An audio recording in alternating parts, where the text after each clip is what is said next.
Our final story that we're going to share is from San Mateo County on their Service Connect. Again, a different approach. And please join me in welcoming Carlos Morales, who's a clinical services manager with the county health system, and Marissa Kane, who is a supervisor in the human services department. So thank you to you.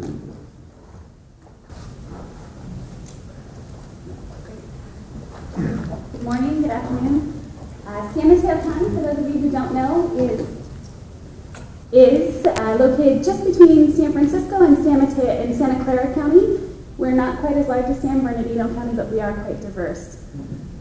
I won't spend too much time on the local implementation plan because I think we've talked a lot about that. In April it was passed. We began meeting pre-departmental planning in May of 2011, and then in August of 2011, our CCP formed. In October, Service Connect started. We started seeing our first returnees to San Mateo County, and then in April of 2012, our plan was adopted. We had 3 overarching goals within our plan, and that was to protect public safety using the appropriate methods of custody, supervision, and law enforcement activities, as well as create opportunities for rehabilitation and recovery, and provide case management not just in the traditional social work practice, but also in substance abuse, mental health, vocational services, and housing support services. A quick glance at our budget, our $10 million budget for San Mateo County. You can see that the Sheriff's Office and Probation received about $5 million of that, but our CCP and our county manager really wanted to make sure that $4 million of that, a good chunk, $4 million, went to other county departments or community-based organizations that could provide services that were unique and needed by this population. Most of our allocations are directly towards staffing and the services that this community needs.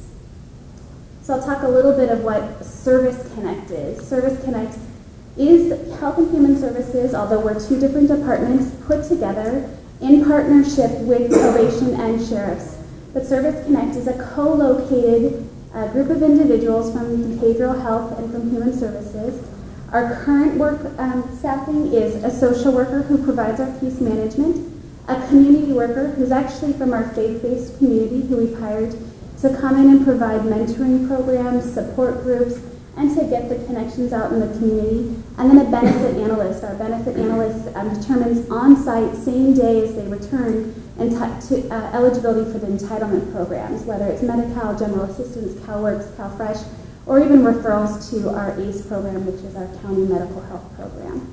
And then on the behavioral health side, yeah, we have a psychiatric social worker and an AOD assessor case manager. With the psychiatric social worker, we have 8 hours of we have a psychiatrist come weekly. And in the future, we're looking to get a community worker in order to better serve the Latino population. We're in a process of hiring a Latino person formerly incarcerated and knowledgeable about gang activity. We also have, and it's not listed here, a forensic health in custody psychiatric social worker. I'll talk about that later. some additional staff that we're hiring on the human services side not only include a job developer to enhance some of the programs that we've just recently started, but also a social work supervisor to kind of provide that on-site maintenance.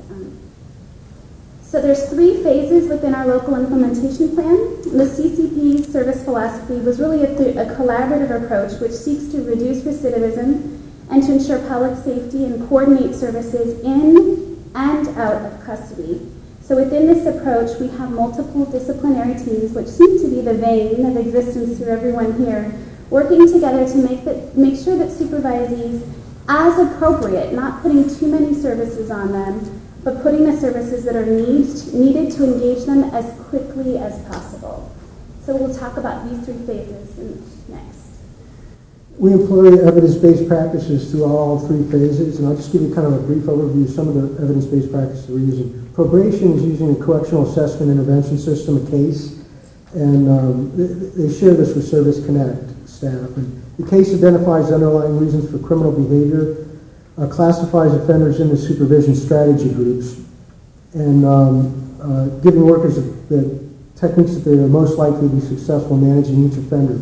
We also trained in motivational interviewing with probation, and we have a contract with Voices of Recovery, which is a kind of like Speaks to Like. These are formerly incarcerated folks who provide RAP training, which is Wellness Recovery Action Plans.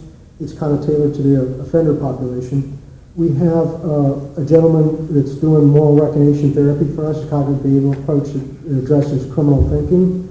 We also have for our EOP folks, our severely mentally ill folks, we have a forensic assertive community treatment team that we contract with, and those are for our high-end folks. And the folks that we can't get into or don't need that level of care, we send them to our regional care.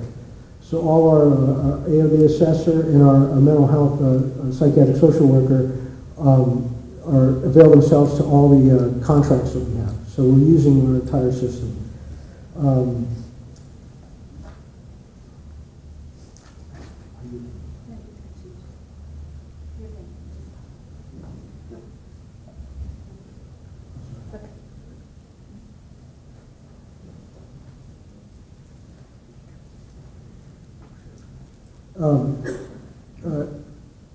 The getting ready. What we have is a psychiatric social worker in the facility, which is really important for us, and they really prepare people getting out. They meet with them, they do a health screening, they do a ACOK mental health and a substance abuse screening. They also do a genogram, and they kind of get some information about what the person does. They fill out a reentry transition plan, which has what they're going to do in the first 8 hours out, the first 24 hours out, and the first week. And they write that out. And then we have a multidisciplinary team meeting with the Sheriff's Department to go over folks 60 days prior to them leaving the facility so that they have a coordinated response with, who we're actually going to identify as 1170H population, and some of the post-release community supervisees that got rearrested. We meet with them, this forensic person in custody. The out-of-custody staff meet with the 1170Hs at least twice before they come out. They meet and greet them inside, so they know who they're going to meet when they get out. Okay.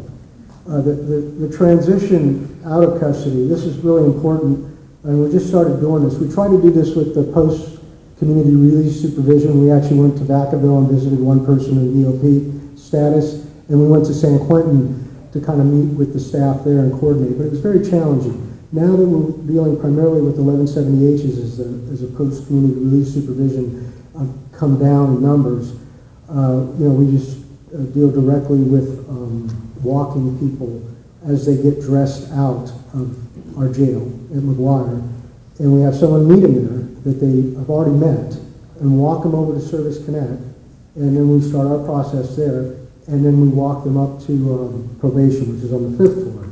We're co-located in the same building. So the orientation, the handoff, it either goes up to probation if we've come and met them at the jailhouse doors, we've dressed out with them. We either bring them over, connect them to our services, and then walk them up to the probation officer, or vice versa. The 8109 population goes in, checks with their probation officer, sometimes does an assessment, and then the probation officer walks them down. On any given day, when you walk into the Service Connect office, there's large couches, chairs, big meeting tables, rooms for people to sit and collaborate and really receive a warm welcome to the services that they're going to get. And those services include not only assessments for drug and alcohol, but also referrals to community-based organizations. We connect them to the entitlement programs. We connect them with the services that are available. We, like San Bernardino County, connect them with safety net bundles. What we call a safety net bundle are bus passes, phone cards. If they can't get their food stamps or CalFresh assistance that day, we'll give them a gift card to Safeway to go get some food, maybe some short-term housing or hotel vouchers, and then get them addressed later on for those engagement services, what they need as far as their case management, whether it's AOD services, mental health services, medical needs. We also provide them with supportive services. So if this is getting your driver's license, we've been able to work around getting their booking piece of paper and getting them connected to a driver's license, getting them connected with training, books, supplies, things that they might need, work clothes, etc., in order for them to feel like they have the tools and resources to move forward. We're also connecting them with employment services, which I'll talk about our innovative approach to employment services, not just in vocational training or connections to jobs, but also job coaches and resume development. And then other referrals. We're working closely with child support services to re-engage individuals back into repaying their child support plan, working with CBOs and veteran services, and connecting them to anger management as well. So we actually have 3 multidisciplinary team meetings, and it's really the heart of our model. And one is with the Sheriff's Department, one is between BHRS and HSA, and the other is with probation. And it's actually divided into 3 parts. And the first part is where we share information with probation. And what we're usually sharing is a participant's location, their phone numbers, and treatment compliance. What probation shares with us is warrants to be issued, warrants issues, transferred to other counties, and flash incarcerations, especially around the flash incarcerations, because they happen so quickly that it offers us an opportunity to get in and offer somebody some services. And in between the meetings, there's a lot of communication going back and forth between our staff and probation. The second part is where we talk about individual participants and do treatment interventions and placement options. The third part of our MDT with probation is where we invite and schedule community-based organizations to present their programs, provide treatment updates, and find ways to collaborate. We collaborate with, in Daly City, with various CBOs, and a reentry program in East Palo Alto, which we send people to also. So we, like everyone else, are not without our challenges. We have noticed that there's definitely cultural and systematic challenges to each of the ways that our departments operate. We all have different ways that we want to engage individuals to provide treatment or skill building and unique approaches to how we want to share information. So as we grow and do more, we've found that the way to kind of get through this without passing each other's boundaries is to utilize the multiple disciplinary team meetings, or MDT meetings. We've also found in our challenge, like finding housing for the arsonist, multiple issues, individual, that having housing, long-term housing, especially for our sexual offenders, has been difficult because you can't put them at certain hotels, motels, shelters, etc. So we really need to increase our community capacity for housing. Finding employment for the individuals was really difficult, and that was some of the feedback that we heard from people. As much as you're willing to help me, I need to be able to help myself, and one of the ways I do that is through employment. And I can't get hired because everyone sees me as a felon and not as an employee. So I'll talk about what are the opportunities that we did in order to overcome that. And then stronger linkages to education. Like our colleagues were saying, 9th grade education, sometimes even lower. Some of our individuals weren't able to read. So going to the library couldn't have been an option to them until we got them. We connected with our libraries to do a literacy program to help them read so that they could take their GED, so that they could get their diploma and feel good about themselves. So opportunities. One of the opportunities that we're really excited about is providing on-the-job training opportunities. San Mateo County is unique. With the Human Services Agency, we have vocational rehabilitation services co-located with us.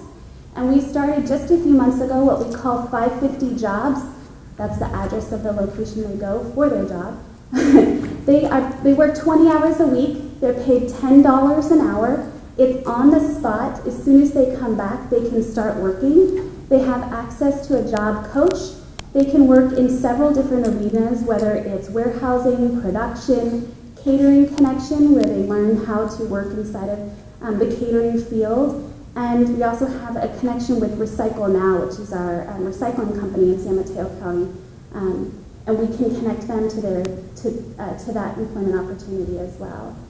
And then on top of that, we recently had a job fair solely for felons, and really had workforce development come in and promote the $9,000 hiring credit and the $7,500 training reimbursements that people can get for providing on-the-job training to individuals. The last part of the opportunities that I'm going to talk about is the family reunification efforts. We've noticed, like the other counties, that getting the individual connected to strengthening those positive relationships has really helped in making sure that they're making decisions that are gainful for them. So we're looking at opportunities to bring the whole family together, not just treat the individual, whether that's through the holiday drive that we're doing, our holiday party, recent barbecues. We have celebration events for our graduates who have not recidivated and passed their probation, have gotten employment, and support groups, regular support groups. Our 1115 waiver, which is a Medi-Cal coverage expansion, has been a real boom for us. It's helped offset some of our costs for alcohol and drug treatment, which we didn't get reimbursed for before. That was general fund money. And it's also helped us with our health issues. We've got quite a few people that have severe health issues, high blood pressure, diabetes, out of control, those kind of things. And we're able to get people in to see a PCP much quicker than with regular Medi-Cal. And that's been very, very helpful. And another thing that I find that we work best when we work within what we do best. And my analogy to that is the trades. You know, plumbers do plumbing, electricians do electrical work, and if we're allowed to do what we do best, we do really well, and government functions very well. One of the things that having HSA working with us, as a psychiatric social worker, a lot of our time was spent, behavioral health and recovery services, getting emergency services and such. And now that they do that, we can really focus on mental health issues and AOD issues. Also with probation, they don't have to look for placements anymore. They don't have to negotiate contracts or anything with anyone. They just work it through us, which I think works really well. And as we get into the future, I'm hoping that our trust levels and our ability to work better together will be demonstrated. And I think that's what this has been a great opportunity to show. The government can work well if we work together and do what we do best. And one last thing, just to close it off on a positive note, that we've noticed not only from the feedback from helping the individual help themselves, but from the outpouring of support that we've gotten from these individuals, that we're really beginning to change the perception of government. What used to be seen, perhaps in the eyes of some, as law enforcement as enforcers, or government as bureaucracies, has really changed into, this was a helping hand this time. This time I got the services that I needed. It wasn't just the county developing services that were unique to the county, but it's developing services that are acutely unique to the individual. And they've come back in swarms and said how positive this has been. And now we're looking at going forward in a positive way.